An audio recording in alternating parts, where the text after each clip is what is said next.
West, so firefighters are having to work on the northern and northeastern fringe of that fire to help to contain that, because that's going to be the direction that the fire will spread, that the smoke will spread. So if you are starting to notice some of that smoke, some of the smell moving into your area, it's from those winds pushing it off toward the north and northeast. Take a look at this picture from our Neighborhood Weather Network camera.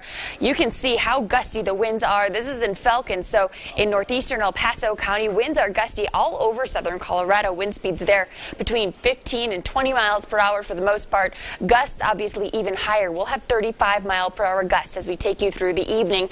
Winds will die down tonight and into early tomorrow morning. But tomorrow, we are going to do it all again. Another high fire danger day expected tomorrow. In fact, winds tomorrow even stronger than they are out there today. We'll start off with a calm morning, so enjoy those calm conditions while they last, because unfortunately, they won't. Taking you into early tomorrow afternoon, wind speeds will be between 15 and 25 miles per hour at 2 o'clock, taking you into tomorrow evening between 20 and 30 miles per hour. These are sustained wind speeds.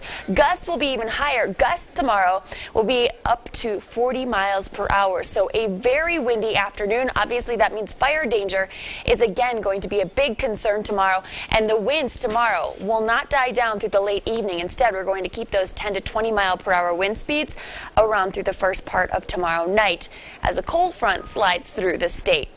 Red flag warnings have already been issued for your Wednesday. They'll go into effect for the areas of red beginning at noon, staying in effect until 8 o'clock. Fire weather watches for Elbert and Lincoln County. Those will also go into effect for tomorrow afternoon. So we are expecting high fire danger once again, which means you do have to be extra careful as you're spending time outside. I wish I could say that we had a whole lot of rain heading our way tomorrow afternoon to help mitigate this fire danger, but unfortunately it's just not the case, at least for the lower elevations. We'll have a few more clouds around tomorrow morning, but skies will clear through the early afternoon. The only exception to that will be up across the high country, where we could have a few scattered showers to contend with tomorrow afternoon.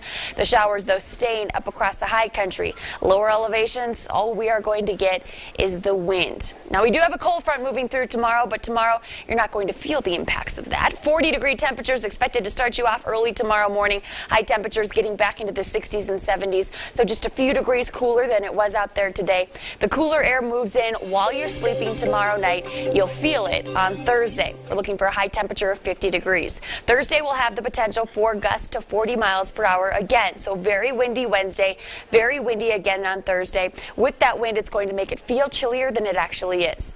We do have a 10% chance of squeezing a few sprinkles out as that cold front pushes through Wednesday night, but it doesn't look like we're going to see a lot of water to work with, so we are not looking again for a big dent to put in that fire danger. So Thursday, with the wind in place, likely going to be another high fire danger day. Thursday afternoon into Thursday night, we'll have another chance, about a 20% chance of getting a few showers around the Pikes Peak region, but still, it doesn't look like we'll have a lot of water to work with, so anything that we do see should be relatively light. 60s return Friday into Saturday. We should get a bit of a break from the wind Friday before we start to see that wind picking up once again this weekend. Temperatures fall into the 50s on Monday, warming back into the upper 60s next Tuesday. In Pueblo, 70-degree temperatures expected tomorrow, 58 on Thursday with 60s on Friday. We're back in the 70s this weekend. Unfortunately, Pueblo not looking like a good chance we'll get any water for you here over the next 7 days. Canyon City, 67 tomorrow, 57 on Thursday. Thursday looking to be very windy once again with just a 10% chance for a shower as we take you into the afternoon and evening time frame. 10%, not a great chance, though. Most are going to end up staying dry.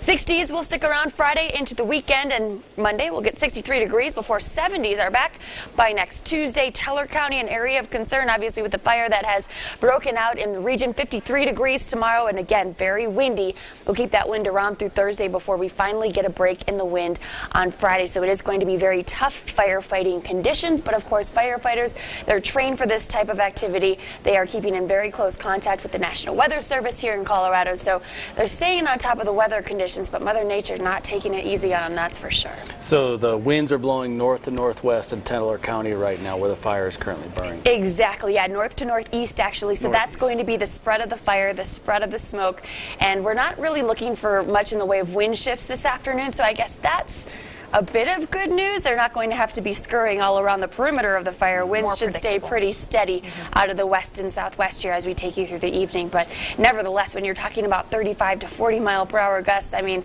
that is some very strong wind. And I mean, we all know how dry it is out there. So definitely high fire danger conditions today. We're expecting them again tomorrow. Well, let's hope they can get control of this before it gets really bad. Absolutely. Tough battle for those firefighters. You bet. Thank you, Rachel. Well, the health benefits of soda may be slim to none, but researchers say giving up the drink is a hard habit to kick.